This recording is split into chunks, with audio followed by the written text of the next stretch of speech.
Hello and good morning, friends. So today we are going to start the remaining part of chapter 3 of CNC, control system. इसमें हमारा रह गया था the feedback devices. We introduced the feedback devices, which were also known as there is very little difference between the feedback devices and transducers. In other words, you can say the feedback devices itself are the transducer. Transducers means it translates one form of energy into another form. So we are going back to these feedback devices. So let us discuss what was remaining in the chapter 3. So we had studied the classification methods of CNC. There were 5 or 6 methods. One was feedback control. According to feedback control, there were 2 types of CNC, open loop and closed loop. Just मैं रीब्रश करता हूँ आपको याद करने के लिए कि open loop was in which the output was left open with respect to input, and closed loop in which the output was directly related to the input. So there was a feedback signal from the output. The feedback signal was from output and it was compared with the input signal, and then the difference between the input and the feedback signal, there was another input signal was generated. तो आपको शायद याद भी होगा feedback control में open loop and control loop, इसको आप difference के लिए भी याद कर लीजिए. Then according to motion control, there were 3 types. One was positional, paraxial and continuous. इसको दूसरा नाम हमने दिया था positional, linear and contouring systems. Positional याद होगा आपको, positional में हमने एग्जाम्पल दिया था which were drilling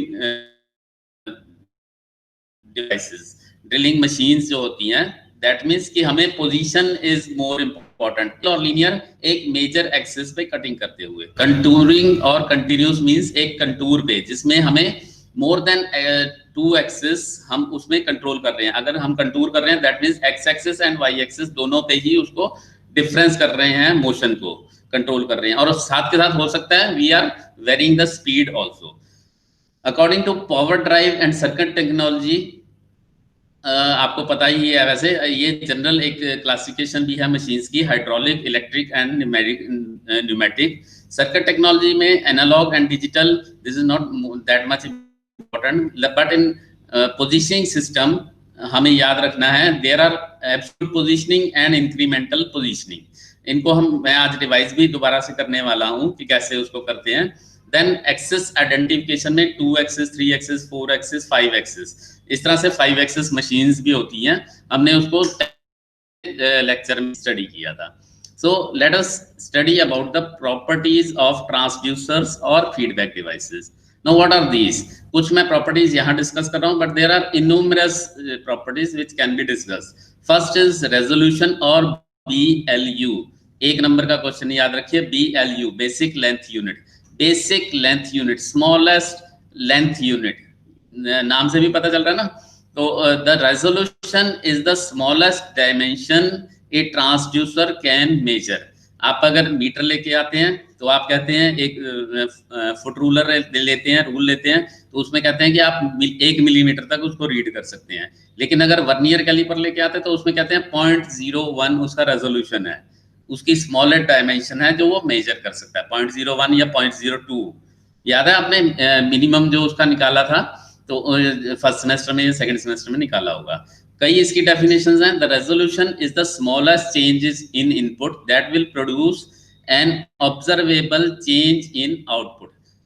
यहाँ पे देखिए नीचे मैंने एक डायग्राम दिया हुआ है, ये 2 पॉइंट्स हैं.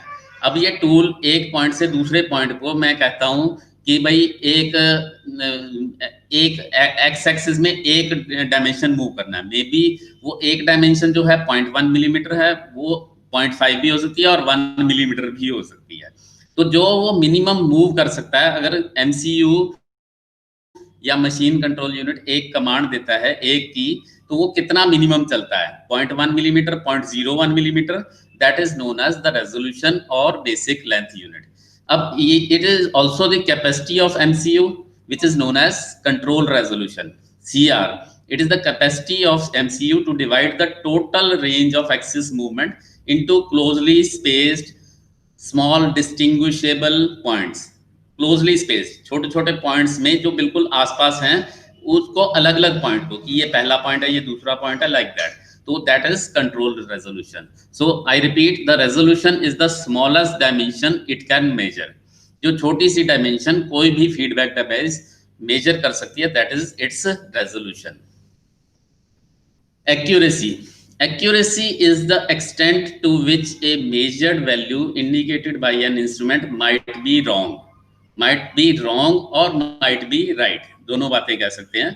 तो हम wrong की तरफ बात करते हैं कि अगर मैं कहता हूं कि ये जो है मैंने 5 मिलीमीटर चला, मैंने 5 मिलीमीटर चलने की कमांड दी, लेकिन वो जो ट्रांसड्यूसर है वो कमांड दे रहा है कि ये 5 नहीं चला है, ये 4.8 चला है। तो दैट मीन्स चला वो 5 है लेकिन वो 4.8 दे रहा है। दैट मीन्स उसकी एक्यूरेसी कितनी है?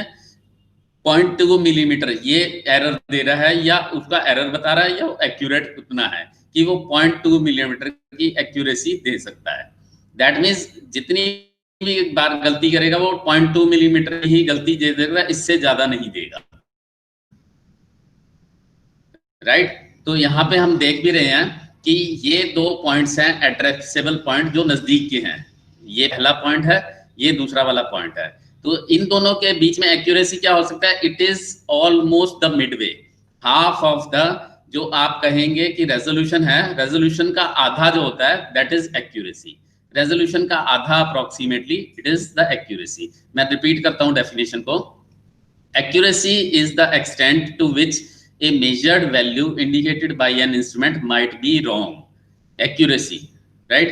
कि अगर वो 5 है तो वो 5 ही बता रहा है या 5 क्या है 4.9 या 5.1 बता रहा है, that is accuracy. Repeatability. Now transducers के केस में एक और फैक्टर आता है which is known as repeatability. The ability of an instrument to give the same output for repeated application of same input. मैं बार बार 5 वोल्ट दे रहा हूँ, बार बार ही 4.9 बता रहा है, 4.9 4.9 3 रीडिंग्स लेता हूं। आपने देखा होगा एक्सपेरिमेंट्स में हम 3 रीडिंग लेते हैं। Why this is necessary? This is because कि वी आर श्योर कि उसमें एक कोई रीडिंग ऐसे नहीं आई है। मैंने अगर अभी एक रीडिंग ले ली, उस वक्त हो सकता है वो इंस्ट्रूमेंट गर्म पड़ा हो या स्टार्टअप उसमें एरर हो, तो स्टार्टअप एरर को या कोई एक कॉज एरर हो गया कि मैंने उसको चलाया और झटके से उसको मूव कर दिया, राइट। तो कुछ ऐसा कारण हो सकता है कि वो एक रीडिंग गलत हो। तो 3 बार अगर सेम रिपीट होती देन वी आर श्योर कि ये जो है repeated application of same input हमें सेम आउटपुट आ रही है। So this is necessary for repeatability. यहाँ पे आपके सामने 4 टारगेट दिख रहे हैं। आपने देखा होगा फायरिंग में हम टारगेट सेट करते हैं और एक पॉइंट सेंटर का पॉइंट होता है जहां पे आपने फायर करना होता है। सो देखिए इन चारों में से which one you will prefer? First one is, ये देखिए इसमें गोलियां लगी हुई हैं, लो एक्यूरेसी एंड लो रिपीटेबिलिटी। ये सारी इसमें गोलियां लगी हुई हैं काफी सारी, और ये सेंटर के पॉइंट से बहुत ज्यादा स्कैटर्ड हैं, अलग अलग जगह पे हैं। Second is high accuracy but low repeatability. यहाँ पे एक्यूरेट तो बहुत है क्योंकि सेंटर पॉइंट के आसपास है, लेकिन रिपीटेबिलिटी नहीं है क्योंकि कोई फर्स्ट क्वाड्रेंट में जा रहा है, कोई सेकंड में, कोई थर्ड में, कोई फोर्थ में। तीसरा वाला क्या है? लो एक्यूरेट एंड हाई रिपीटेबिलिटी। यहाँ पे देखिए कि एक ही क्वाड्रेंट में चल रहे हैं, चारों के चारों जो फायर हैं वो चारों एक ही जगह पे हैं, लेकिन एक्यूरेट नहीं है क्योंकि ये सेंटर से बड़ा ऑफसेट है। And fourth is high accurate and high repeatability. एक ही जगह पे सारी की सारी फायरिंग हुई हुई है, एक्यूरेसी भी है और रिपीटेबिलिटी है। Obviously fourth is the highest desirable. चौथा वाला जो है that is highest desirable, but the problem is ऐसा होता नहीं है, नॉर्मली प्रैक्टिकली नहीं होता। सो वेयर वी सेटल, हम तीसरे वाले में सेटल करेंगे, लो एक्यूरेट एंड हाई रिपीटेबिलिटी। क्योंकि हम क्या करेंगे, अगर इसी गन को थोड़ा सा हम उसको कहेंगे कि सेंटर में नहीं, उसके बजाय एम करो कि सेंटर के बजाय तुम लेफ्ट में उसको एम करो, राइट में एम करो, तो जब राइट में एम करोगे वो ऑटोमेटिकली सेंटर में पहुंच जाएगा। So repeatability is very much necessary in case of transducers. Range is the difference between maximum and minimum value of a transducer. Range 1 से लेकर 10 वोल्टेज तक रीड करेगा या 10 से लेकर 100। आपने वैसे भी देखा होगा मेजरिंग कहीं पे होते हैं, अगर सुनारे की दुकान पे जाएंगे तो वो 10 ग्राम तक चेक कर सकता है या 20 ग्राम तक। वहां पे अगर 10 किलो का कहिए तो वहां 10 किलो नहीं मिलेगा। ठीक है। धर्म कांटे पे जाएंगे तो वो शुरू ही 100 kg से शुरू होता है, ऐसा नहीं है कि वहां पे कहेंगे कि 1 किलो तोल के दे दीजिए। So range is the difference between maximum and minimum value of a transducer. Then there is noise. Noise या एरर सिग्नल भी होता है। It is unwanted signal, foreign signals, ठीक है, जो बाहर के सिग्नल आए हैं कि उसी वक्त आपने मेजर किया, मेजर करते हुए कोई ऐसा एरर आ गया, स्प्रिंग है, स्प्रिंग लोडेड कोई चीज है, तो स्प्रिंग में कुछ ऐसा एरर आ गया कि वो जंप कर रहा है, उसको डैम्पिंग नहीं हो रही है प्रॉपर, तो वो नॉइज वाला सिग्नल होता है। सो नाउ ये कुछ मैंने 5 पॉइंट्स बताए हैं। 5 पॉइंट्स के अलावा भी बहुत सारी हैं which you can study, but these are the main 5 points जो कि एग्जाम्स में भी आते रहते हैं। देन पोजिशनिंग फीडबैक डिवाइसेस, मैंने बताया था 2 तरह की फीडबैक होती है, one is positioning feedback and other is velocity feedback. तो पोजिशनिंग फीडबैक डिवाइसेस या ट्रांसड्यूसर 2 तरह से हो सकते हैं। वन इज लीनियर, एक साइड की पोजीशन को चेक करने के लिए, या एनकोडर, रोटरी एनकोडर भी होते हैं।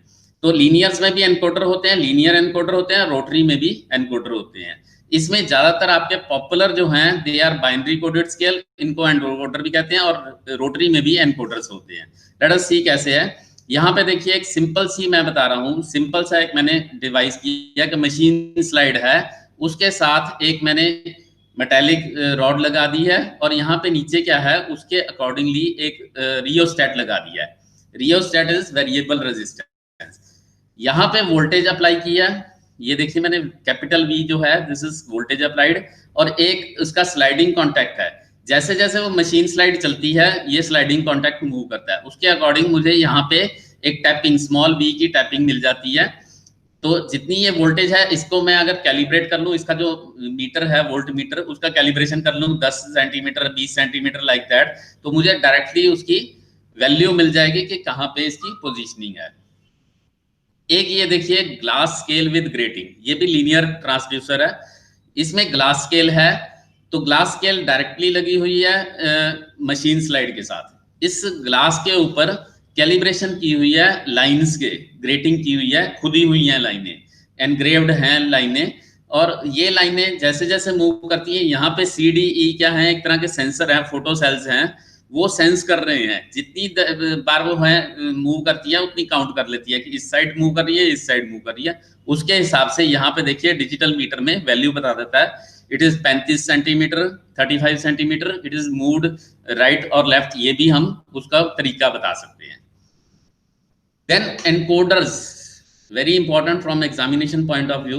Encoders have optical scanner which measures the part strip of alternate dark and white patches. Patches होंगे, हम अगले डायग्राम में देखेंगे, पैचेस होंगे डार्क और white patches, where dark represents 0 value and white patch represents 1 value. यहाँ पे देखिए एनकोडर है, तो इसमें बाइनरी नंबरों के हिसाब से पैचेस बने हुए होते हैं। देखिए कुछ ब्लैक है कुछ व्हाइट है, तो यहाँ पे मैंने उसके बाइनरी इक्विवेलेंट भी दिए हुए हैं कि नीचे वाला जो लाइन है that is first digit LSB, least significant bit, और ऊपर वाला MSB है। तो इसकी वैल्यू 1 के है, 2, 4, 8, 16, 32 एंड लास्ट जो है वो 64 के बराबर है। सपोज यहाँ पे स्कैनर है, इस जगह पे स्कैनर है, ये स्केल मूव कर रही है, स्केल टेबल के साथ मूव कर रही है। तो जैसे ही स्कैनर यहाँ पे है, अब देखिए इसमें क्या है कि ये जो फर्स्ट वाला है ये ब्लैक है, ठीक है, तो उसके लिए 1 है, दूसरा वाला भी ब्लैक है, उसके लिए 2 है, अगले वाला 0 है तो 0 है, 8, 0, 0, 64, तो टोटल कितना हो गया, दैट मीन्स वो 75 सेंटीमीटर या 75 मिलीमीटर जो भी उसका रेजोल्यूशन है उसके हिसाब से 75th नंबर पोजीशन के ऊपर ये इस वक्त स्कैनर है। तो इस तरह से इसको स्कैन कर देते हैं। Similar is the rotary encoder. Rotary encoder में भी यही है, देखिए 0, 0, 0, 0, 0, 1, 0, 0, 1, 0, 0, 0, 1, 1 लाइक दैट। इस तरह से इसके हम स्टेपर मोटर के साथ बाइनरी एनकोडेड स्केल या एनकोडर भी लगा सकते हैं। रोटरी एनकोडर ये मैंने बता ही दिया है कि इसमें हम ऑप्टिकल भी लगा सकते हैं। तो ऑप्टिकल में देखिए एक फोटो सेल लगा हुआ है, यहाँ से लाइट पास की जाती है, जैसे जैसे जितने स्लॉट्स आगे इसके पास करेंगे उतने उतने हमें सिग्नल सेंसर से मिलते रहेंगे। जितनी पल्सेस मिल जाएंगी वी विल काउंट कि इतना इतना एंगल वो मूव कर गया है। Then velocity feedback. Velocity feedback मैंने एक बड़ा सिंपल सा एक डायग्राम बनाया जो मैंने थोड़ा इंडस्ट्री में भी हम यूज करते थे। This will give a number of electrical pulses per minute directly proportional to the shaft speed in RPM. अब ये देखिए एक मैग्नेट पीस लगा हुआ है यहाँ पे, ये मैग्नेट पीस लगा हुआ है छोटा सा, और इस मैग्नेट पीस को सेंस करने के लिए contact breaker point micro switch लगा हुआ है जो कि मैग्नेटिक फील्ड को सेंस करता है।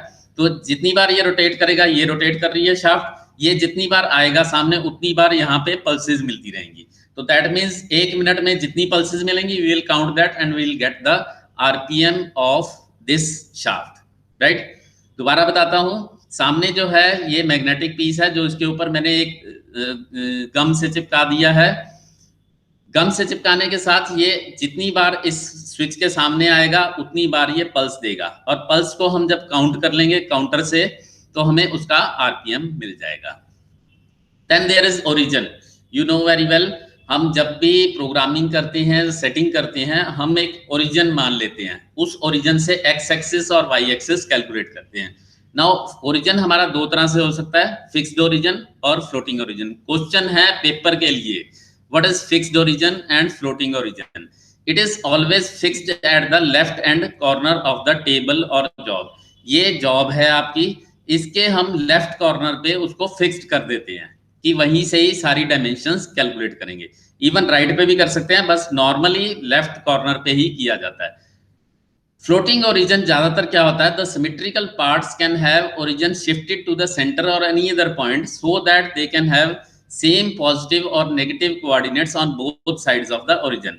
यहाँ पे देखिए सेंटर में ओरिजिन लगा दिया गया है, यहाँ पे ओरिजिन लगा दिया गया है सेंटर में, तो इसकी डायमेंशंस इधर देखिए -35 है, इधर +35 है, इधर -60 है, इधर +60 है। इसी तरह से दिस इज -20, दिस इज +20। तो फ्लोटिंग ओरिजिन ज्यादातर सिमेट्रिकल पार्ट्स के लिए सेट किया जाता है and it is normally in the centre so that it has symmetrical values on both sides of the origin. Programming system के हिसाब से मैंने बताया था इंक्रीमेंटल एंड एब्सोल्यूट है।